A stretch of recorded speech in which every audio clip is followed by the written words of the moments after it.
The entirety of this bill is a well-intentioned bill that has some very good provisions. And anytime we look at bills here in the legislature, there's always a time where we can find something good and something bad in the bill.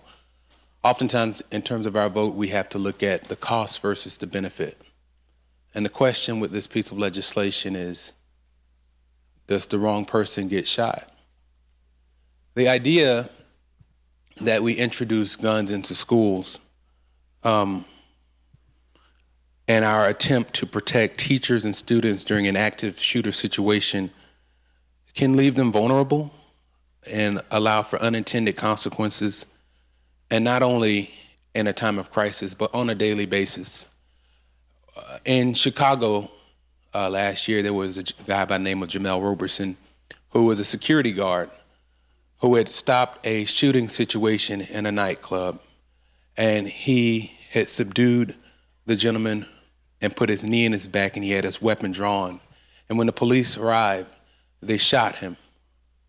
He was a black man, and it was called friendly fire. The opportunity here, when I talk about unintended consequences, does the wrong person get shot? Do we have a situation where a teacher has a gun, and in a crisis situation, the door opens in a classroom, and it may be a coach or somebody trying to get them out, and that person gets shot? Do we have situations where students, as mischievous as sometimes they can be, set out to steal the firearm, and this becomes a situation of life or death? And I talked about being in a classroom, and we've already heard about students being in a state of crisis. And yes, in our school systems, a lot of our students are in a state of crisis.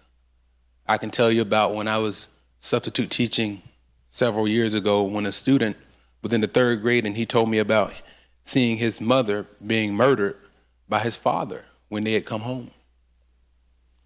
Do we introduce guns into these situations, and does the wrong person get shot, and we call it friendly fire?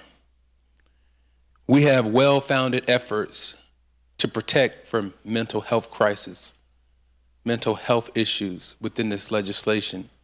And again, the cost, does it outweigh the benefit? And we're doing this, as we've discussed, related to what happened in Parkland. But senators, remember, as we call it a voluntary program, the Broward County School District has not said they're going to voluntarily opt into the program.